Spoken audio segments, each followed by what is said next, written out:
సమస్త ప్రజానికానికి నమస్కారం అండి. నేను చిరంజీవి కొడుకుగా శాస్త్రీయ ఆధారం కావాలని హ్యూమన్ రైట్స్లో దరఖాస్తు ఇచ్చినాను. జడ్జి గారు ఏమన్నారంటే ఇది ఈ పరిధిలోకి రాదు, రెగ్యులర్ కోర్టుకి వెళ్ళాలన్నారు. నేను రెగ్యులర్ కోర్టుకి వెళ్తాను, నేను అన్నిటికీ సిద్ధంగా ఉన్నాను. ఎందుకంటే నేను పుట్టింది చిరంజీవి గారి ఇంట్లోనే, సంవత్సరం కాలం పాటు వాళ్ళతో ఉన్నాను. అది ఎప్పుడు తెలిసింది నాకు? పసివాడి ప్రాణం సినిమా చూసిన తర్వాత తెలిసింది. పసివాడి ప్రాణం నేను దురదృష్టవశాత్తు 4 years బ్యాక్ వరకు నేను చూడలేదు. నేను చూడకుండా నాకు నీడలాగా వెంటాడి ఉన్నారు, నా గ్రామాన్ని అలర్ట్ చేశారు. నేను ఫస్ట్ మలయాళంలో నటించాను, తర్వాత రీమేక్ తమిళం, తర్వాత పసివాడి ప్రాణం. ఫస్ట్ ఏంటంటే నేను చిరంజీవి కొడుకును. ఎలా అంటారా, చిరంజీవి సురేఖ గారు పుట్టిన పెద్ద కొడుకును. కొన్ని అనివార్య కారణాల వల్ల రాజ్యలక్ష్మికి పడేశాడు. రాజ్యలక్ష్మినే నేను తల్లిగా భావించి వాళ్ళ దగ్గర మొన్నటిదాకా పెరిగాను. ఎప్పుడైతే పసివాడి ప్రాణం సినిమా చూశానో అప్పుడు నీ రియలైజేషన్ అయ్యి నా ఓన్గా నేను కష్టపడుతూ దర్యాప్తు చేపట్టాను. 4 సంవత్సరాలు సుదీర్ఘంగా దర్యాప్తు చేశాను. చేస్తే నేను చిరంజీవి కొడుకునా నేను తేలిన తర్వాత ఆయన నాకు చేయబడతాడని ఒక 1 year చూశాను, చేత పట్టలేదు. నాకు వాళ్ళ చరిత్ర అంతా తెలుసుకున్నాను. ఎవరి చరిత్రలోనైనా బహుభార్య ఉంది, చాలామంది ఉన్నారు, అదందరికీ ప్రజలందరికీ తెలిసిన విషయమే. ఇప్పుడు నన్ను ఆయన కొడుకుగా చేయి పట్టాలి. లేని ఎడల నేను శాస్త్రీయతంగా ఆధారం కోసం అంటే DNA పరీక్ష కోసం నేను హైకోర్టుకి వెళ్తాను, సుప్రీంకోర్టుకి వెళ్తాను, జాతీయ మానవ హక్కుల కమిషన్ దగ్గరికి వెళ్తాను. ఎక్కడికి వెళ్ళడానికైనా నేను రెడీగా సిద్ధంగా ఉన్నాను.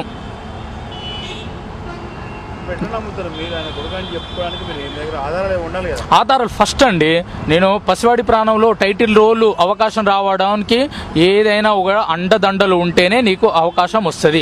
అలానే నాకు చిరంజీవి గారి అండదండలతోటే నాకు పసివాడి ప్రాణం సినిమాలో అవకాశం వచ్చింది. నేను నటించిన తర్వాత నా పేరు తొలగించి సుజిత అనే అమ్మాయి నటించినట్టు లోకమంతా ప్రచారం చేశారు. ఆధారం అంటే ఇప్పుడు ఆధారం కోసం నేను DNA పరీక్ష నేనండి. సుజిత్ అస్సలు కాదు, 100% కాదు. దానిలో పేర్లలో కూడా మాస్టర్ సుజిత్ అని పడుతుంది. ఇప్పుడు చిన్నప్పుడు బేబీ శ్రీదేవి గారు, రోజారమణి గారు మగ పాత్రలు వేశారు. స్క్రీన్ మీద బేబీ శ్రీదేవి అనో లేక కుమారి రోజారమణనో లేక బేబీ రోజారమణనో పడుతుంది. ఇక్కడ నేను నటించాను కనుక పసివాడి ప్రాణంలో మాస్టర్ సుజిత్ అని పడింది. నటించినట్టు గుర్తుంది. అయితే నేను సినిమా చూసిన తర్వాత గుర్తొచ్చింది. సినిమా చూసిన తర్వాత అది నేను మానసిక శాస్త్రాన్ని కూడా ఆశ్రయిస్తా, సైకాలజిస్ట్ను. ఆ సినిమాలో షూటింగ్లో జరిగిన విశేషాలన్నీ కళ్ళ కట్టినట్టుగా గుర్తొచ్చినాయి. అప్పుడు నన్ను నటించగా నన్ను మానసికంగా ఏ విధంగా ప్రిపేర్ చేశారు డైరెక్టర్ గారు అది కూడా గుర్తొచ్చింది. నేను పెంపకంతల్లి రాజ్యలక్ష్మి దగ్గరనే వెన్నంపల్లిలో పెరిగాను. పేదరికంలో, కఠినమైన పేదరికంలో ఉంటూ గవర్నమెంట్ స్కూల్లో చదువుతూ కాలేజ్ చేశాను. డిస్టెన్స్లో MA చదివాను. నా బ్లడ్లోనే నటన ఉంది కాబట్టి ఏకపత్రాయమైన ఫస్ట్ ప్రైజ్ ఇంటర్మీడియట్లో వచ్చింది. తర్వాత నేను నటుడు కావడానికి మళ్ళీ నేను ఫిలిం నగర్ వచ్చి చాలా కష్టాలు పడుతూ జూనియర్ ఆర్టిస్ట్గా, కంపెనీ ఆర్టిస్ట్గా, సుమారు 80 సినిమాలు, డైలాగ్ ఆర్టిస్ట్గా, క్యారెక్టర్ ఆర్టిస్ట్గా, ఇప్పుడు హీరోగా దావు సినిమాలు నటించాను. టాకీ మొత్తం అయిపోయింది, 80% సాంగ్స్ బ్యాలెన్స్ ఉంది. ఈ తరుణంలో నాకు పసివాడి ప్రాణంలో నటించాను కదా, అయితే నా పేరు ఎందుకు తొలగించారని నేను విశ్లేషించుకున్నాను. పసివాడి ప్రాణం సినిమా వచ్చిన తర్వాత నా చిన్ననాటి గుర్తులు జ్ఞాపకం వచ్చినాయి. పవన్ కళ్యాణ్ గారు నన్ను ఇంట్లో ఎత్తుకుని ముద్దాడారు, ఫోటోలు దిగారు. తనకు కూడా తెలుసు, ఎందుకంటే ఇదేమో బ్రహ్మజయం కాదు, నేను ప్రపంచాన్ని జయించినట్టు కాదు. నాకు నిజాలు కావాలని DNA పరీక్షకు వచ్చిన. ఇది పెద్ద అది ఘనకార్యం ఏం కాదు. నా జ్ఞానంతో పోల్చుకుంటే నేను సొంతగా రైటర్ని కూడా 5 పుస్తకాలు రాసిన. నాకు తల్లిదండ్రులు కావాలి అనే ఉద్దేశం గురించే నేను DNA పరీక్షకు సిద్ధంగా ఉన్నాను. ఆనాడు రాజభవన్లో రాసలీలలు జరిపిన ND తివారు ఎలా దొరికాడో ఇప్పుడు చిరంజీవి గారు కూడా దొరికారు. నేను చిరంజీవి గారిని తప్పు పట్టను, ఎందుకంటే ఆయన జీవన గమనంలో ఆయన కూడా పేదరికం నుంచి వెళ్ళి మెగాస్టార్ అయ్యాడు. జీవనగమంలో జరిగింది సత్యమని ఒప్పుకోవాలి, ఒప్పుకుంటేనే బాగుంటుంది. ఆయన కూడా సామాజిక హోదా ఉంటుంది, ఎప్పుడే కానీ తప్పును ఒప్పుకోవాలి.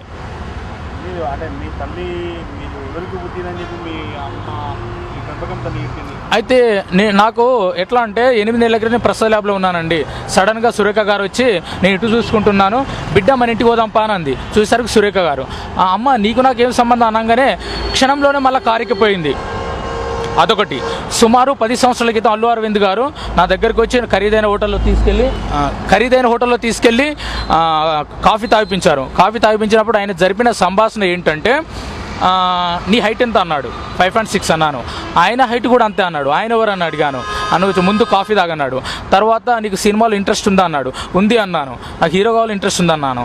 పసిడి ప్రాణం సినిమా చూసావా అన్నాను. చూడలేదు అన్నాను. ఆయన ఆవక్కయ్యాడు. ఎందుకు చూడలేదు అన్నాడు. అంటే నాకు అవకాశం రాలేదు, అది ఎప్పుడు విడుదలైంది కదా అన్నాను. నువ్వు ఫస్ట్ ఆ సినిమా చూడు అన్నాడు. మీ అమ్మ పేరు ఏం పేరు అన్నారు. అంటే లక్ష్మి అన్నాను. లక్ష్మి కాదు ఆమె రాజ్యలక్ష్మి అన్నాడు. నేను అన్నా అని ఆయన సంబోధించాను. నేను అన్నాను కాదు నీకు మామనైతా అన్నాడు. తరువాత నన్ను హాస్పిటల్లో జాయిన్ చేశాడు ఆయన మానవత్వంతో. బ్లడ్ రిలేషన్కు ఆయన అది తాపత్రయపడే హాస్పిటల్లో జాయిన్ చేసిన తర్వాత హాస్పిటల్ సిబ్బంది చెప్పారు ఆయన ఎవరో నీకు తెలుసు అన్నారు. అంటే తెలియదండి ఇప్పుడే పరిచయం అయ్యాడు అన్నాను. ఆయన అల్లు అరవింద్ అన్నారు. అప్పుడు నేను మీడియాలో చూలే పేపర్లో ఆయన ఫేస్ను మొన్న చూసేసరికి 4-5 సంవత్సరాల క్రితం చూసేసరికి ఆయనే అల్లు అరవింద్. అప్పుడు హాస్పిటల్లో జాయిన్ చేసేసింది కూడా అల్లు అరవిందే. అల్లు అరవింద్ పెద్ద కొడుకు కూడా నేను అనారోగ్యంతో బాధపడుతున్నప్పుడు నా గ్రామాన్ని నా ఇంటికి వచ్చి వెంకటేష్ సందర్శిస్తే నీ పేరేం పేరు అంటే వెంకటేష్ అన్నాడు. నువ్వు ఎవరి కొడుకు అంటే అరవింద్ కొడుకు అన్నాడు. అరే అరవింద్కి అల్లు అర్జునే కదా నువ్వంటే నేను పెద్ద కొడుకుని అన్నాడు.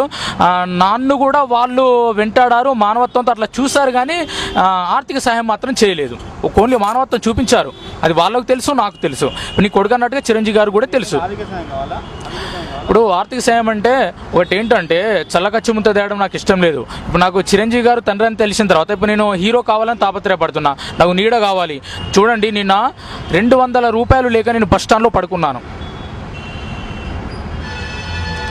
పరిస్థితి ఏంటి? రేపు చిరంజీవి కొడుకు అంటే నేను రోడ్ల మీద ఉండి నేను చిరంజీవి కొడుకుగా చెప్పుకోవాలన్నా? ఆయన ఇష్టం అది. ఆయన ఇప్పుడు ఈ విషయము మానవత్వం ప్రేమకు సంబంధించింది. రెండే, మానవత్వం ప్రేమకు సంబంధించింది, డబ్బుకు సంబంధించింది కాదు. మదర్ తెరెసా, అబ్దుల్ కలాం మానవత్వం ప్రేమతోటే నిస్వార్థంతో వాళ్ళు ప్రపంచాన్ని జయించారు, పేరు పొందారు ప్రపంచంలో.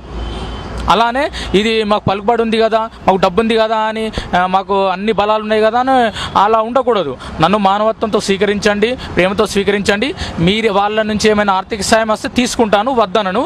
కానీ బలవంతం పెట్టడం నాది ధర్మం కాదు. ఎందుకంటే రేపు అంటారు నలుగురు డబ్బు కోసమే ఇట్లా ముందుకు వచ్చాడంటారు. నాకు డబ్బు కాదు, ప్రేమ కావాలి, నా తల్లిదండ్రులు నాకు కావాలి.